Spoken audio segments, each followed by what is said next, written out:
Most visitors only care about an exhibition that they connect to emotionally.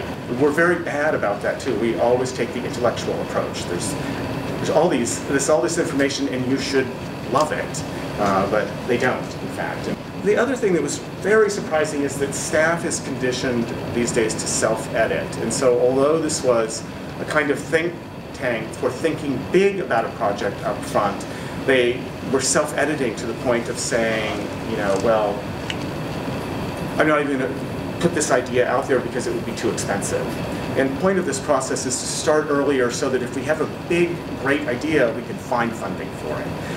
But we can't do that if the idea never surfaces at the table, if they self-edit out. Visitors don't notice if we don't do things perfectly. This was a revelation. So we can do things quickly and still manage to draw a crowd, and it's more fun for everyone participating if we're not being perfectionists. Our director actually takes guests in this gallery to show it off. Like, nobody's embarrassed that this is 80%. Usually I would spend like 2 hours moving an object. Oh, move it over a millimeter. No, move it back. No, move it forward. No, change the lights. No. And none of that happened. I mean, it was just like, put the things in the cases. I mean, every single one of the people got it just from the environment. And they were not reading the text. They weren't interested in reading the text. Visitors don't care that the museum is exhibiting the collection of a fictional character. We were really worried about this, but nobody cared. Recommended adjustments. Work with outside people who tell stories visually. If it's going to be a team-curated exhibition, state that as a mission and remind the team at every opportunity. That gallery had been almost empty for years. We're now in discussion about turning it into an innovation lab and doing more experiments there. And how can we become more engaging storytellers? We didn't really take multiple shots on goal. It just became scope creep. And there's a real difference, because they weren't actually shooting at something, failing, shooting at something. It just kind of kept changing what they were doing. And there's some anxiety, I think, around it, maybe in our environment, that leads to that as well. I have to balance the team skills better and make better assignments. And I think it was sort of my not really penetrating their report that everything was great, but realizing they kept pushing the deadline. And that should have made me a little more curious, again, for being so busy.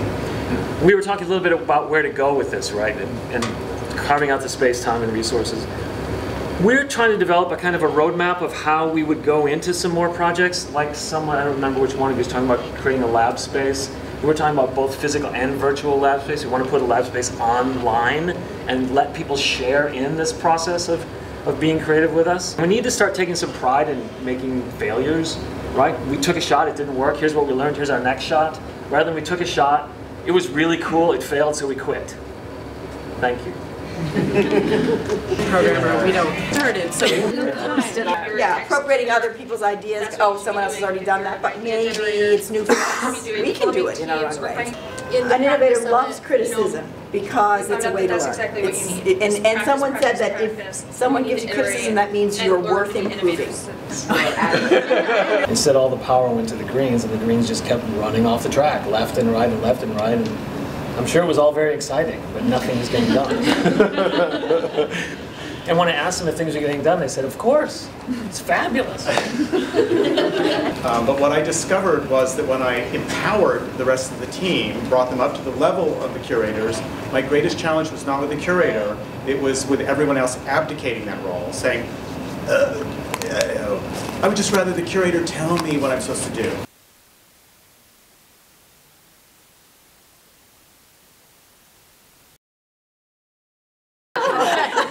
When it fails, people are crushed and they quit. And that's a real danger doing this. So I kind of blew it here. I take some responsibility for this. I'm very, very excited about the way that you're talking, because it's not really about the project, I don't think. I mean, that's good, but it's about the influence that you're going to have and the way that you talk to everybody in your institutions. I'm tremendously impressed. The harshest way to say it is we don't have the talent on staff. But the nicest way to say it is we can always look for other talent and bring them into our mix. And it's professional development for this team of younger people. To be around somebody who's an expert in this, that's just another tool to put in your toolkit. And good for them, good for us. Building the team was very, very important.